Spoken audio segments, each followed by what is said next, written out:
Welcome to the Brighter Financial Blueprint podcast, where we will explore retirement and legacy strategies for affluent families and business owners seeking clarity, confidence, and intentional wealth design. I'm Megan Clark, RICP CEO, Clark Financial Solutions advisory firm, helping families create sustainable retirement strategies. Welcome back to the Brighter Financial Blueprint podcast. Today, we'll be discussing designing retirement income. We may think that as we work and save, that one day we'll just stop working and then there will be income there. But times have changed. It's not so often anymore that most people in America are retiring with pensions. Back in the day, it used to be that you went to work, you worked your way up the corporate ladder, and when you stopped working, you would have a pension, a replacement paycheck that would come in the mail. Maybe it wasn't 100% of what you were earning during your working years, but it was enough to live off of. But over time, companies have transitioned to the 401k. Fun story, if you're not sure where that came from, but IRS code 401.K used to read and started being used by an ultra wealthy man who was just looking to save some money on taxes. And over time, it developed into what we now know as the 401k account. Companies have transferred the risk of pensions from themselves over to the employees by now instituting 401k accounts. And now the idea of retirement income planning is, how do we take all of this money that we've worked so hard to save in various areas, 401ks, Roth IRAs, traditional IRAs, 403bs, TSPs, whatever it is that you've saved money into your savings account at the bank. But how do we take this chunk of change and create income that we never outlive? The number one fear among retirees today is outliving their assets. And a recent Ernst & Young study showed that people are still feeling underprepared for the retirement income planning phase. So let's talk about designing retirement income and how we do that. First of all, we need to look at what people are currently spending.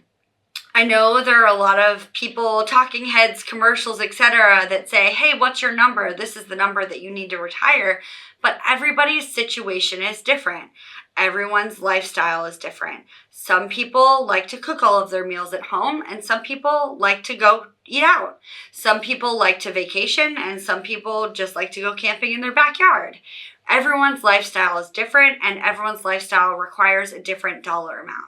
So the way that we start designing retirement income is look at your current lifestyle expenses. What are you actually spending month to month, year to year, and where is that money going?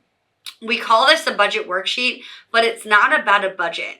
It's about being intentional with our spending so that we can meet our goals. And so what we look at with our clients is where is your money intentionally being spent? And is there any money being spent that is not intentional, right? A lot of times subscription services exist today. A lot of times people get signed up for them and they stop using it. And by looking through our expenses with a fine-tooth comb, we can say, oh, here's an area where, I'm intentionally spending money and I mean to be doing that. And here's an area where I'm not meaning to do that. And so those expenses tell a story for us, and that story is the foundation of designing your retirement income plan. So we break down your expenses, we look at where the money's going, and you might think, oh, what a tedious process. That sounds so boring. We actually use a really sophisticated software tool where it'll actually auto-categorize your expenses for you. And so if you don't have access to a tool like that, definitely look at all of the options that are out there. Our clients get access to one as part of their benefits of working with us through the Brighter Financial Blueprint. But that being said, those expenses start the foundation of the story of your retirement income needs. So you're working right now, you have a paycheck coming in, and at some point in the future, you're going to stop working and we need replacement paychecks to come in so that we can pay our bills, so that we don't outlive our assets, so that we never are sitting down with our kids at age 85 or 90 and saying, hey, I'm sorry, but I have to move in with you because I can't pay my bills anymore. No one wants to be in that position. And some families, that's part of the family plan. Some families, they create generational housing, and that all makes sense for them. But for a lot of families, that's not a goal of theirs. So long term, looking at designing retirement income, again, starts at looking at your current expenses. If we don't have a good idea of what we're spending, I have no idea what you're going to need to spend in retirement. So that is the first step and first building block to the foundation of that story. Next, we look at those expenses and we break them down into two main categories. I like to call them mandatory expenses and discretionary expenses. I think our planning software breaks it down into essential and discretionary. But that being said, looking at these essential and mandatory expenses to keep a roof over our head, food in our stomachs, clothes on our backs, and the lights on is really important to make sure that we have essential expenses covered from guaranteed income sources. And then the discretionary expenses, traveling, gifts, spoiling grandkids, whatever fits into that discretionary bucket, that can come from other sources. And when we look at guaranteed income for those mandatory or essential expenses, one of the things that we want to think about is, when I stop working, what kind of income streams are there going to be already set up that don't come from my 401k? What kind of income streams exist? Do I have a pension? If so, how much is it going to be? And do I have Social Security? Have I worked enough quarters? Do I qualify? And if so, how much is it going to be? So looking at your current expenses versus the current income streams that we can expect in retirement, if they don't equal each other and there's a deficit, then that's where we need to create that retirement income plan and design it so that it's sustainable, predictable, reliable, and inflation adjusted. So let's talk about that predictable, reliable, inflation adjusted, and sustainable plan. How do we do that, right? It starts with looking at what you're currently spending, as we just discussed, and what you'll need in retirement. And your retirement expenses may change. Some people will need more money for travel. Some people will need less money for dry cleaning. So expenses change, right? And so building in those ideas of what that might look like is really important so that we get a clear picture. And then another piece of retirement expenses that we talk about with our clients is that your retirement income is not a linear line. Okay, so what does that mean? Well, the money that you need in the first 10 years of retirement is probably going to be a little different than in the next 10 years. And what's important to think about is that we talk about retirement in three main phases. So the first phase of your retirement, we like to call the go-go phase. This is when you get to go do all the things that you weren't able to do while you were working. And if those include more vacations, trips with family, things like that, we might have of the first 10 years of retirement that have a higher travel budget. And then the second phase of retirement is called the slow go phase. So at some point, our body starts to slow down a little bit and we aren't able to go do all the trips that we were able to do in the first 10 years of retirement. And that's when the grandkids maybe start coming to you, and you're not backpacking around Europe, but you're doing more home visits, things like that. So retirement income needs may look a little bit different in those years as well. In addition, we may have medical issues arise. So we might also replace some of that travel budget with some medical costs, or we may be healthy and that may not be an issue. And then the third phase of retirement is our no-go phase. At some point, we'll get to the place where grandkids and kids are all coming to visit us and we're not going on trips for fun and travel around the world. So the retirement income plan isn't necessarily linear, and building in these different phases is really imperative to make sure that your goals are met. Some people might have a goal of certain trips every year. Some people might have a goal of buying a nicer car. All of these goals get identified and built into the retirement income plan and say, hey, can we afford this goal or not? And when can we afford it if we can? So those are really important pieces to identify and think about as you think about expenses. And then also you need to layer in the one-time expenses, car purchases, home improvement improvements, all of these other things that aren't necessarily in your day-to-day monthly and weekly and yearly expenses, but they can pop up. A new HVAC unit, a new roof, home maintenance. If you're staying in a single family home as you age, are you always going to be able to mow the yard? Probably not. At some point, you're probably going to want to hire somebody for that if you're not already paying someone to do those services. So thinking about kind of what that picture looks like is really important.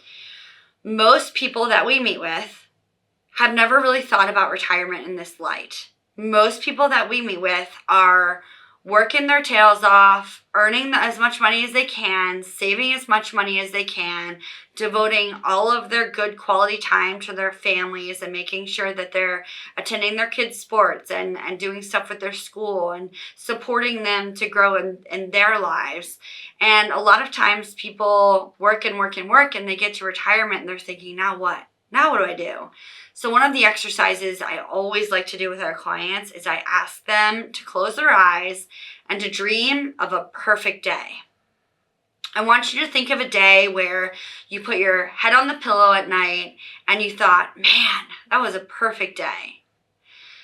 Our goal as retirement planners is to try to help you create as many perfect days as possible, because that's what we want our clients' retirements to look like. And if you haven't thought about retirement and what you want that to look like or where you want to be, do you want to stay in the house that you're in? Do you want to follow your kids around? Do you want to be sitting on a beach somewhere? Then that's a great exercise to start this process and start the idea of creating your blueprint for what that should look like. Think about the last time you had a perfect day. What were you doing? Who were you hanging out with? And would you want to do that multiple times in a year? So thinking about that perfect day exercise has been really helpful for our clients in designing their goals so that we can design their retirement income plan. All right, last piece. Well, that's all great. So now I have this Social Security and I have a little bit of pension and we have a gap. Let's say it's $6,000 a month that you need to create from your 401k, Roth IRA, or savings accounts.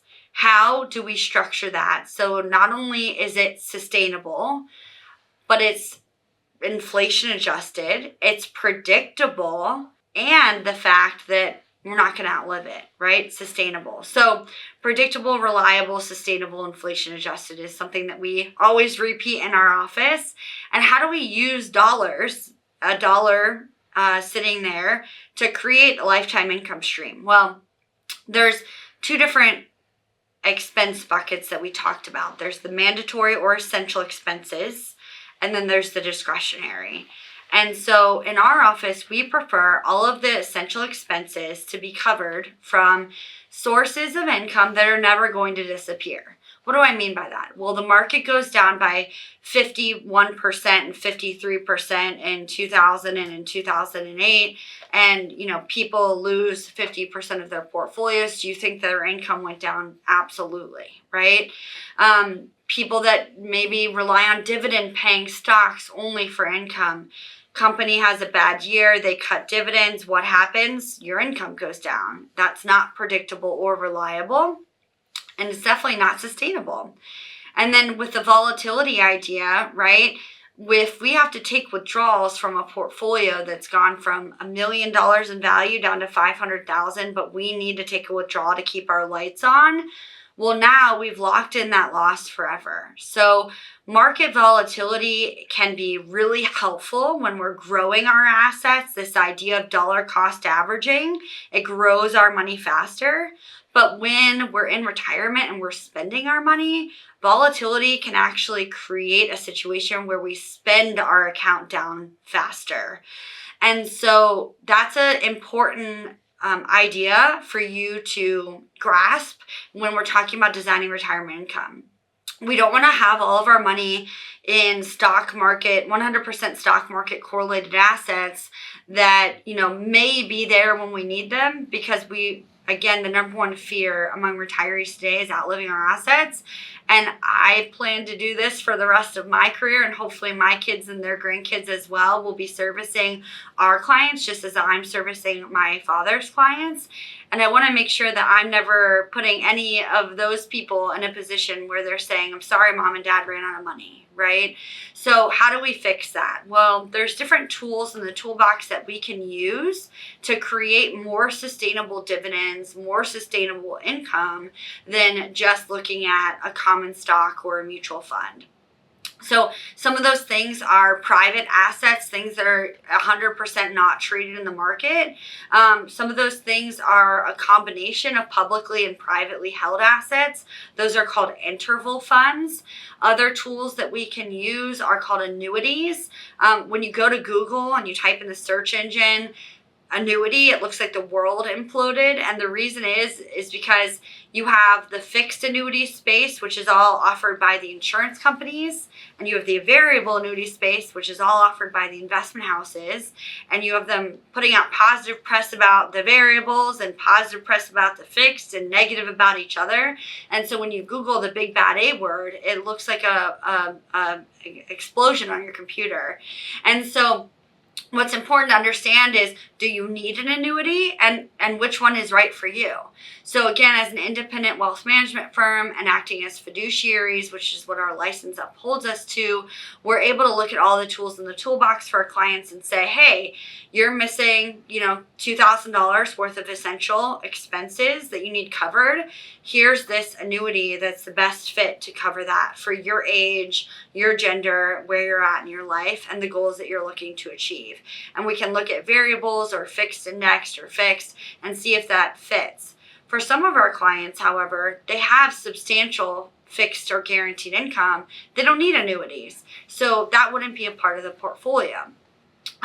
Lastly, the other piece of income producing assets that our clients a lot of times have are rental real estate. And again, as a full service independent financial planning firm, when we're evaluating a retirement income plan for clients, we may be recommending to them, hey, you should buy a rental property. It creates passive income. It helps with your provisional and your IRMA calculations. In addition, that rental property is an asset that will get a step up in cost basis upon your demise when you pass it to the next generation. So rental real estate can be a great foundational income source for a retirement income plan, depending on the goals that we're looking to achieve. All of those tools get evaluated from a tax standpoint and saying, hey, ex-client, you have a delta of that $6,000 a month that we need, and out of that $6,000, $2,000 is essential. So these are the tools that we want to fill in for the essential. And then with those discretionary expenses, we can look at, can we be more tax efficient with the distributions that we're receiving, rather than just receiving a dividend from a stock. Sometimes people realize it, but when you receive that dividend from that stock, you're turning around and you're paying ordinary income on it. Some people don't realize that even if you're reinvesting your dividends, you're still getting a 1099 div at the end of the year to pay ordinary income taxes on your dividends that got reinvested. So being tax efficient in the retirement income design is extremely vital to the success of the plan and to the success of the blueprint. And that's one thing that we work through with our clients to ensure that we are as tax efficient as possible. So that's a little bit about designing a retirement income plan. There's a lot more nuts and bolts to understand, but hopefully I gave you a great high-level overview. Stay tuned for the next episode where we will discuss charitably minded distributions and donations and what that might entail and how that might benefit you.